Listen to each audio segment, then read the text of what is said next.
gosh. Well, we had to have something after that dessert, right? Whew. Okay.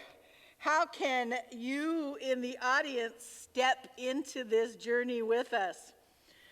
We need more men and women who will be willing to be a mentor. And I wrote down here in our summer session, but we actually had one female mentor who wasn't able to stick with it, so we need to recruit one more woman mentor who would be willing to share a Wednesday night with someone in our program. And you can come up and tell me who you are after I'm done talking. Let's see.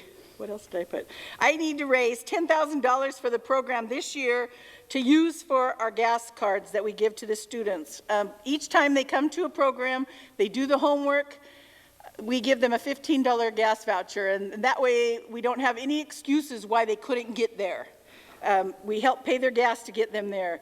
And you know, some of them have, oh gosh, you don't think $15 is very much, but some of them actually lived on that $15 gas voucher. One of the gals that was in our program out in Graham lived in her car and had no job, and that $15 was feeding her each week. We also have twice as many students now, so we have to raise more money to be able to pay the gas vouchers for each of those people.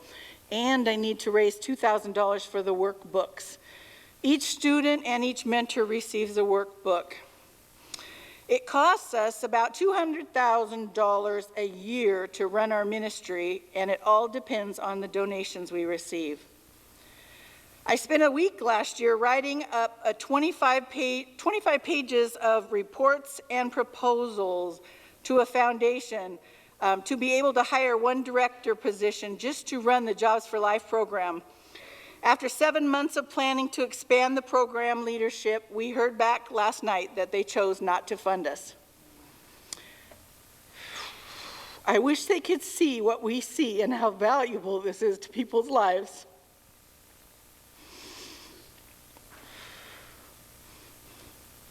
Ideally, we are hoping you will consider making monthly donations that will help us with our expenses. Through your online banking would be the best. We can send out monthly reminders, but online banking helps us it saves us a lot of time by not having to send out reminders each month and pay the postage that we pay to send them out. In our summer program, we can use people to help us make and serve the meals.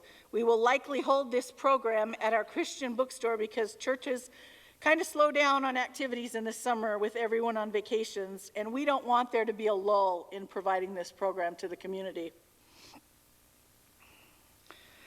We are also currently have a really small board of directors. There's 5 people on our board, and I think when Mark said something about the board, I only saw 2 people stand up, but the others were probably working.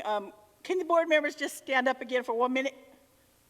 I know we have Christina over here, Mark, Michael, Catt. I just want, who else?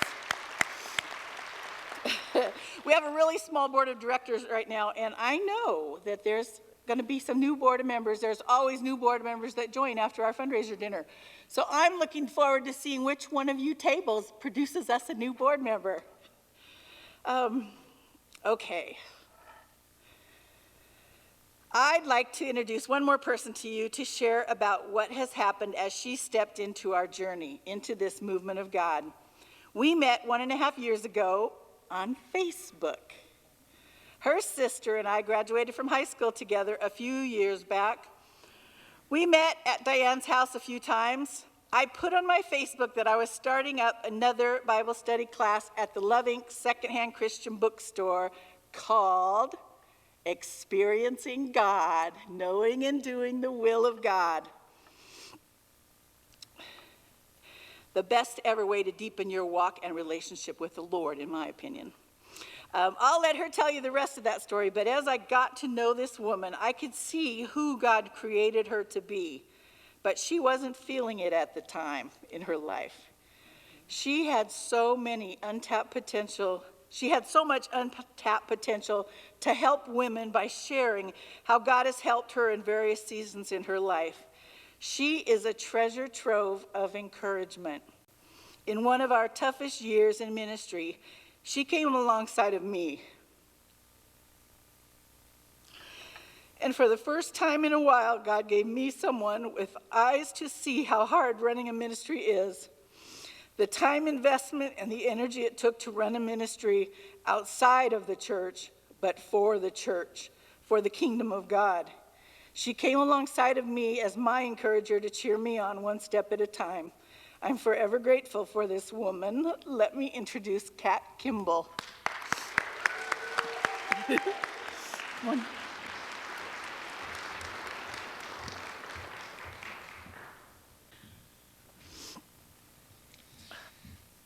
I put on Facebook the other day that it's really easy for me to encourage other people, but sometimes it's really hard for me to encourage myself. And Sherry came on and posted a comment that said, "Wait till you hear my introduction on Friday." She said, "I'm going to encourage you." So thank you, Sherry.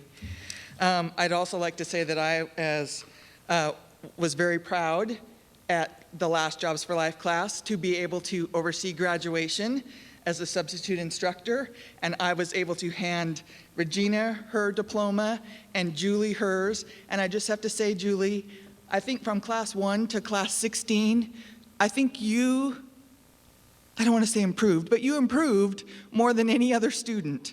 I watched your heart change from week 1 to week 16.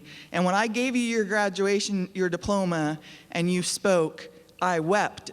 But what I really wanted to do was jump up and down and yell, "Yay!" because it was really, really awesome to see.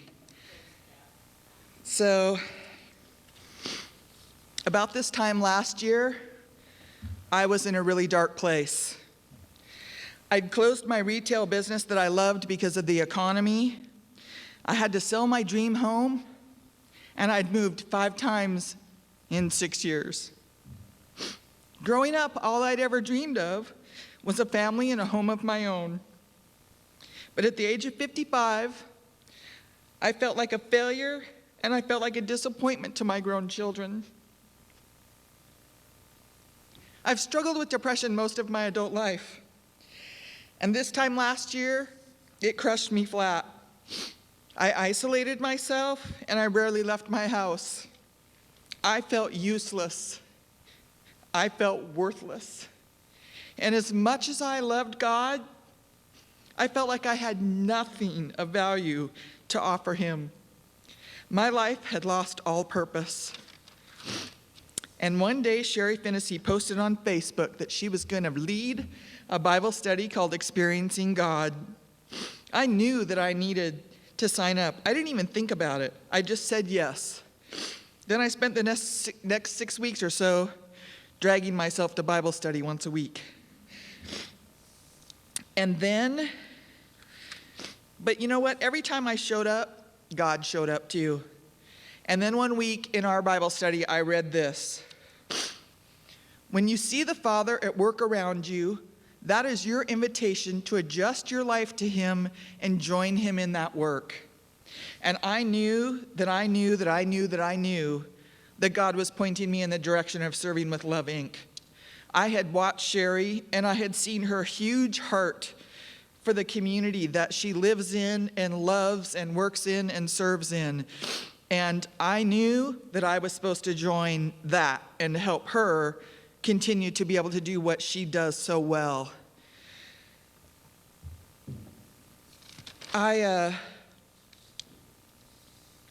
That night, Sherry emailed me and said, "So, do you want to be a mentor or on the board of directors?"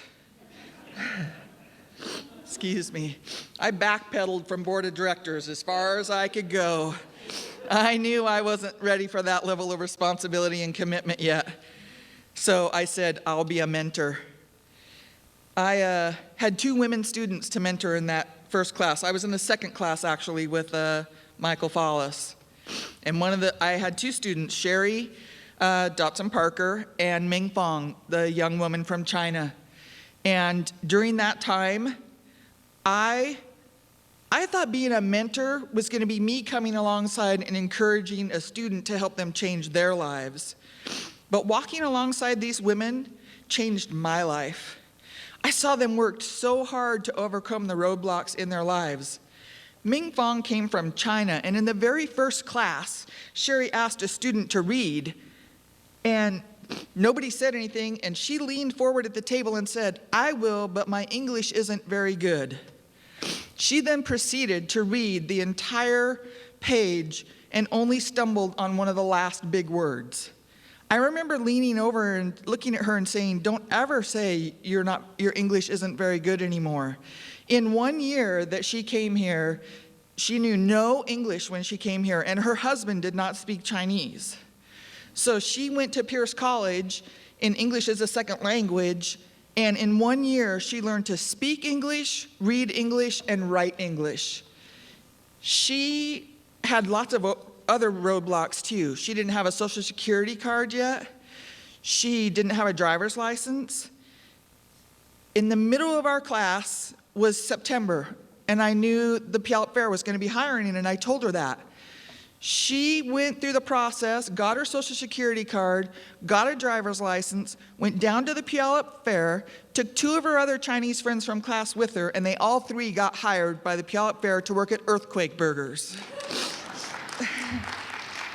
And Sherry and I laughed because both of our first jobs were at the Puyallup Fair. And now Ming Fong, she really wants to be in purchasing and sales for Starbucks. So she keeps applying there. But in the meantime, she left Earthquake Burgers and got another job. She couldn't be here tonight because she's working. And she has since helped to co-mentor 2 other students, including one in the new class that just started. So it just to see that change in their lives is so amazing. And during that class, Sherry asked me again, would I consider being on the board of directors? And this time I had come far enough that I said yes. I knew they had that need. So I am, my little name tag says Catt Kimball, board member. And I am the newest board member at Love Inc. I volunteer at the Love's Treasury, the bookstore, 1 day a week. And during the last Jobs for Life session, I was the substitute instructor for 3 weeks and was blessed to help oversee graduation. And as you said, I wept with joy to stand there and watch them. One young man was so quiet. But when he got up to speak, he talked about that in the month before, he had gotten his GED, and we didn't even know it. And not only that, but he and his wife had separated because he hadn't been able to get her keep a job. But during this time, she saw him working so hard that they reconnected. And at graduation night, with him up there in his white cap and gown, and his pictures over here, his wife, his children, his grandmother, 8 of his family members showed up to watch him graduate to surprise him.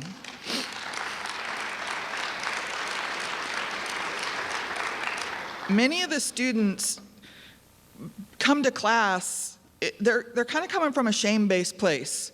Our society says if you don't have a job or if you don't have a good job, you really don't have a lot of worth and value. We meet people and the first thing we say is, what do you do? And so one of the things that Jobs for Life does is it gives them hope.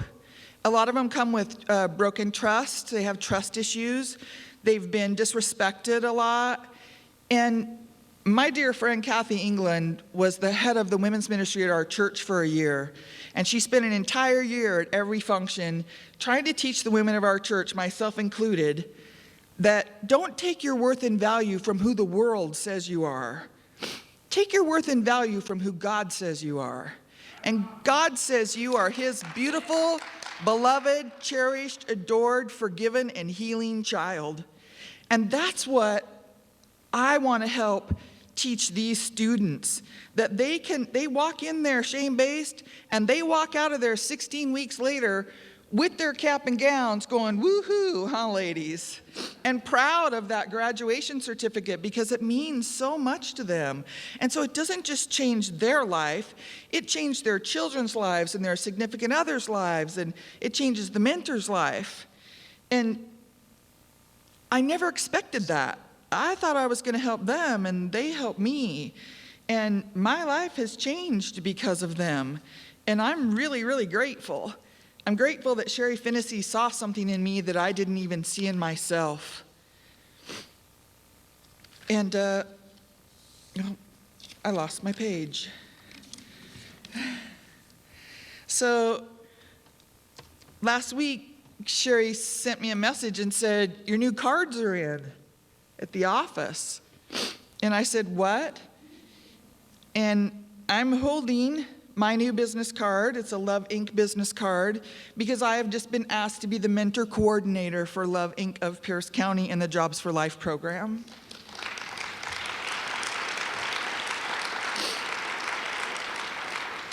If you had told me a year ago that I would be standing here today, I'd probably still be under the covers. I wouldn't be poking my head out. Now, I get to be the encourager to the encouragers. I get to come alongside awesome Christian men and women who are serving this community in ways you can't even imagine. They give so much of not only their time, but of their hearts and their souls. I am the happiest when I'm using the skills, talents, abilities that God has blessed me with to serve Him through people. We just started class 4 and 5, and I'm so excited to see what God has in store for this new batch of students and mentors.